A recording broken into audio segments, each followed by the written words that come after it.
প্রিয় ভিউয়ার্স, আজকে সকালবেলা ওঠার পরেই দেখি যে আম্মু দুপুরের রান্নাগুলো কমপ্লিট করে ফেলেছে, যেহেতু সকালে একটু উঠতে দেরি হয়েছিল। আর আম্মু কিন্তু খুব দ্রুত দুপুরের রান্নাগুলো কমপ্লিট করে ফেলে। তো এরপর দেখি আমাদের জন্য আম্মু এখানে চকলেট শেক বানিয়ে রেখেছে, দেখতে পাচ্ছেন কত সুন্দর এবং ইয়ামিন লাগছে দেখতে। তো যেহেতু আমার একটু সকালে উঠতে দেরি হয়ে গেল আর আম্মুরও রান্না শেষ, তাই আম্মু সকালের জন্য ঝটপটভাবেই এই চকলেট শেকটি আমার জন্য বানিয়ে দিল। আর আমার ছোটো ভাই যেহেতু স্কুলে গেছে, তারটা আমি ফ্রিজে রেখে দেব। এই চকলেট শেকটা কিন্তু খেতে খুবই অসাধারণ। একবার আমরা কৃষি ভার্সিটিতে ঘুরতে গিয়ে সেখানের একটা রেস্টুরেন্টে খেয়েছিলাম, এবং তারপর থেকে আসলে আমার এটার প্রতি একটা অন্যরকম, বলতে গেলে এটা আমার অনেক প্রিয় হয়ে যায়, যার জন্য আমি ওই জিনিসটা বানানো শিখে একবার সেম টু সেম, ইভেন এটার থেকেও বেটার বানিয়ে আমাদেরকে প্রায় ঘরের মধ্যে খাওয়ায়। তো ভিউয়ার্স, আজকে দুপুরে রান্নায় ছিল, দেখতে পাচ্ছেন এটা এটা হচ্ছে চিংড়ি মাছ ভুনা। তারপর এটা হচ্ছে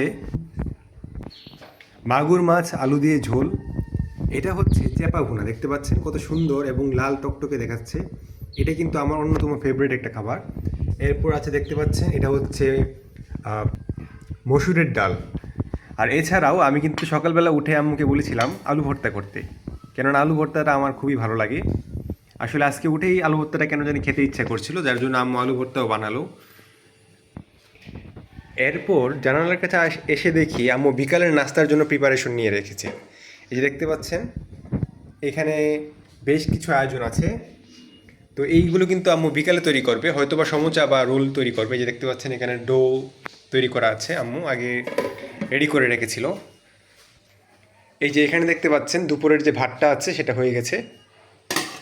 তো আমি আসলে গোসল করে এসে খেয়ে রেডি হয়ে যাব, কিন্তু আসলে ভাত রান্না করলেই হয় না। এই যে দেখতে পাচ্ছেন পুরো অনেকগুলো থালা বাসন জমে আছে আম্মুর জন্য, এগুলো আম্মুর ধুতে হবে।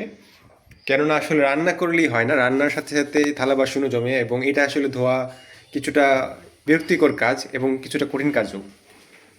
আর দেখতে পাচ্ছেন আজকে কিন্তু বাইরেটা খুবই বৃষ্টিতে ভিজে গেছে। আজকে সকালে প্রচণ্ড বৃষ্টি হয়েছিল, যার জন্য আসলে আজকে সূর্য ওঠেনি। আর সূর্য না উঠলে আম্মু তেমন ধোয়া মোছার কাজও করে না, কেননা সূর্য ওঠা মানেই কিন্তু আম্মু বিভিন্ন জিনিস ধুয়ে লাড়তে দেওয়া। তো ভিউয়ার্স, আজকে এই ছিল আমাদের ব্লগ। আশা করি দেখা হবে নতুন একটি ব্লগে। আজকের মতো এই পর্যন্তই। সকলে ভালো থাকবেন। আল্লাহ হাফেজ।